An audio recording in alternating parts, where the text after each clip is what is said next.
Fluminense acaba de ser derrotado no Maracanã pelo Corinthians. Depois de vir de uma classificação na Copa do Brasil, o Fluminense reverteu o resultado aqui mesmo, na quarta-feira. O Tricolor teve 10 jogadores poupados. O Fluminense estava totalmente modificado pelo Renato Gaúcho por conta do jogo de terça-feira contra o Lanús. Isso trouxe algumas nuances para essa partida. Primeiro, tem duas coisas que podem acontecer nesse jogo. Ou o Fluminense vai dar um show de desentrosamento, ou a gente vai ver um time correndo muito atrás da bola, com os jogadores querendo mostrar serviço. Eu vou falar para vocês que nenhum dos dois aconteceu por completo. Eu até falei com o Renato na coletiva, perguntei para ele sobre essa falta de entrosamento, mas direcionada no terço final. Por quê? O Fluminense foi sim superior ao Corinthians. Isso foi apontado pelo próprio Renato na entrevista coletiva ainda há pouco. Ele falou que o time criou mais, e é verdade, o Corinthians só deu um chute pro gol. Teve uma outra bola que passou, que o Fábio foi obrigado a fazer uma defesa, mas foi um cruzamento do Yuri Alberto que ele interceptou. O gol do Corinthians foi o cruzamento do Mateuzinho, que passou por todo mundo e entrou direto. Até agora, o André Ramalho já falou que não bateu nele, mas por enquanto, na súmula, o gol é dele. Até o momento que você está vendo esse vídeo, pode já até ter mudado e o gol ter sido dado pro Mateuzinho. Ótimo cruzamento do Mateuzinho, muito difícil, a bola bate na trave e entra. Mas é isso, é aquele gol espírita, aquele gol que você não vê de onde vem, o Renato está falando na coletiva como sem querer. Mas o Fluminense foi sim melhor do que o Corinthians. O Fluminense criou mais do que o Corinthians. O time era mais contundente. Só que no terço final, pecou. Faltou entrosamento. Essa é a minha opinião. Isso que foi o que o Renato falou na coletiva também. O time parecia ter um pouco de preciosismo, não conseguia saber, mas quem chuta? Quem toca? A bola, às vezes, por algum momento, circulava ali e ninguém batia pro gol. E assim, o Corinthians sai com 1-0.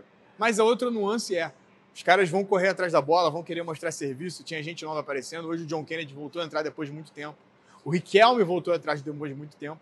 Quem vinha bem na partida de início, que surpreendeu como titular, foi o Ganso, entrou como titular, era esperado que o Lúcio Acosta fosse titular, e o Ganso estava bem no jogo, mas saiu machucado, entrou o Lúcio Acosta. Júlio Fidelis fez uma boa partida, o Igor Rabelo estreou hoje, o Ignacio voltou depois de muito tempo. Foram jogadores que tiveram a oportunidade de mostrar alguma coisa para o Renato. A gente questionou ele na coletiva, ele falou o que ele sempre fala. Os jogadores têm oportunidade, a gente joga 3 competições e eles têm que aproveitar o tempo que eles estão tendo. 5 minutos, 10 minutos, 80 minutos, 90 minutos. E esse foi o tempo que alguns desses tiveram. Agora, quem fica positivo, quem fica negativo para o Renato, a gente não sabe. Para a torcida, a gente consegue ter esse termômetro ao longo dos dias. O que eu vou destacar hoje vai ser o Otávio. O Otávio ficou muito tempo fora. Foram 6 meses por conta da lesão no tendão de Aquiles. A expectativa era de 8. Ele ainda conseguiu se recuperar 2 meses antes. E por mais que não tenha sido aquele volante que a gente acostuma a ver com Martinelli e Hércules no time titular, o Otávio é um jogador um pouco diferente, mas ele não comprometeu. Trouxe grandes lacunas, não mostrou grandes lacunas ali. E principalmente na parte física, por conta do tempo parado ainda, não comprometeu em nenhum momento. Do lado dele, Bernal, a gente já está mais acostumado a ver, conseguiu compor bem, fazendo o que ele sempre faz, conseguindo inverter bolas, dando um bom suporte ali para o meio de campo. Quem eu destaco também é o Júlio Fidelis, lateral direito que tem poucas oportunidades, é o terceiro lateral, mas com Samuel Xavier machucado e o Guga sendo titular, poupado agora para terça-feira, o Júlio Fidelis ganhou outra oportunidade e mais uma vez foi bem sendo titular no Fluminense. Conseguia chegar à frente, foi bem atrás, Thales Magno entrou com o fôlego renovado, a gente sabe que o Thales Magno é um bom driblador, e mesmo assim o Júlio Fidelis deu conta do recado, conseguiu ali fazer algumas intervenções positivas ali com o Thales Magno, e não é coincidência que o Corinthians não chegou no gol do Fluminense para além do gol marcado na bola parada. Estreia de Igor Rabelo. Não pode jogar Sul-Americano. Então é provável que a gente veja com frequência o Igor Rabelo jogando pelo Brasileirão. Também não comprometeu. O Fluminense não foi tão exigido defensivamente.